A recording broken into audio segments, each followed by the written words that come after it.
What's going on? It's your boy Sermon at Sermon's Domain on Twitter. 2 Chainz and Lil Wayne have put out their collaborative album titled Collegrove, but there's a little twist to it.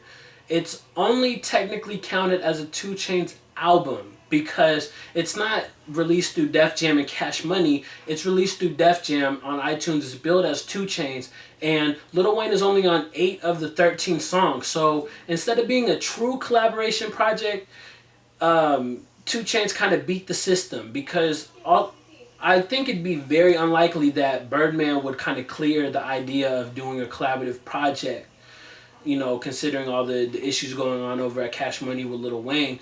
And obviously it's a lot easier to get a feature on a project. So instead of having, trying to work that out between the two labels and all that, he skipped that, just put Wayne on 8 songs, and then added in a couple other songs to make it feel like it's more of 2 Chainz featuring Lil Wayne.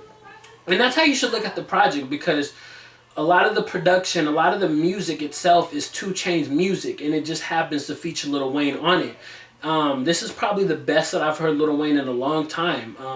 I'm not saying like he's up to par with his with what he was in his prime, but I didn't listen to like his parts and go, ugh, why is he on this? Like Smell Like Money. I love that record a lot, and I still think 2 Chainz bodies Lil Wayne, but Lil Wayne doesn't have a bad verse on that. But at the same time, I felt like that beat in particular is like more movie-like. It's like bigger than 2 Chainz and Lil Wayne themselves, in a sense that, I don't know, it's kind of diminished by like 2 Chainz bars. Like I feel like this is a beat that deserves somebody better. Now, I'm not saying the record's bad by any means. I'm just saying the production sounds like it's above 2 Chainz and Lil Wayne. I mean, 2 Chainz has bars like, if trapping was a sport, I have a gold medal. He also says, call me Trill Cosby, I might spike my own beverage. Like, obviously those are typical 2 Chainz bars, but I don't know, they just don't really, grab me like that. I think we've heard, 2 Chainz with his trapping punchlines, and I don't think the whole, Trill Cosby line is really appropriate considering everything that's happened with Bill Cosby, but I don't know. I skipped the songs that were on the Felt Like Capping EP. He has Not Invited and Motherfucking Right, and then Watch Out is on there as well. And I get why those records are on there. Like, none of them are bad by any means, but at the same time, I've heard those records a number of times, and I didn't really need to hear them this time. The one new record on here that's a solo record is Dedication. That I like that one because it showcases 2 Chainz storytelling side. For the most part, it's a dedication to Lil Wayne. He writes about like the history between the two and how they date back to, Play a Circle days, the Duffel Bag Boy. And I just like that. I think it was nice to get a different side of 2 Chainz that's not centered around these punchlines that are both hilarious and clever, the typical style that we get out of 2 Chainz. But going back to it, I did like the fact that this 2 Chainz album, and I'm saying the 2 Chainz album as opposed to 2 Chainz Lil Wayne, because I like the fact that 2 Chainz is just very energetic with his lines. He said, I fucked your queen playing Pastor Troy. Like, that's some crazy 2 Chainz type of stuff.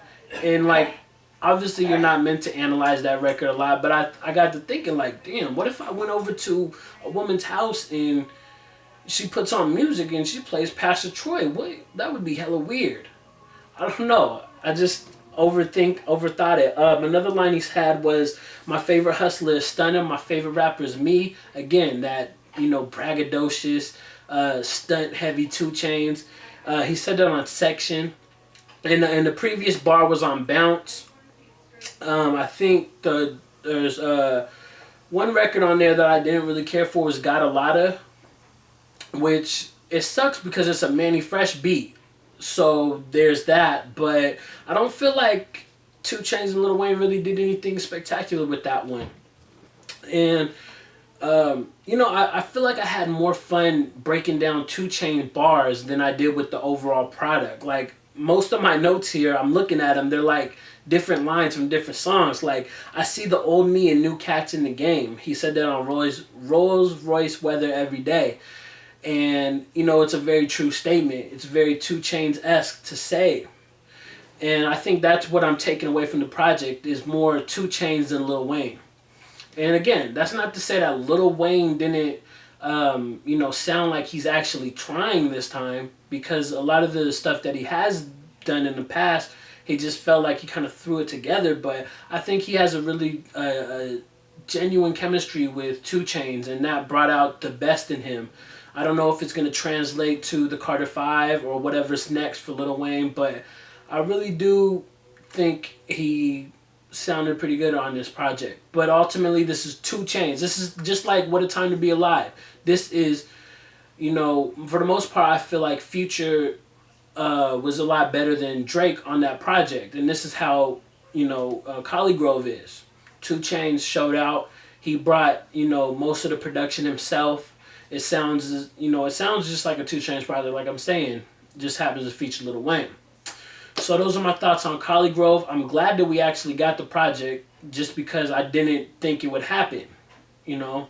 But I would love to know your thoughts on the project. Do you think that 2 Chainz was better than Lil Wayne on the project, or was Lil Wayne better? Am I being hard on it? I don't know. Let me know in the comment section below your thoughts on the project and all of this.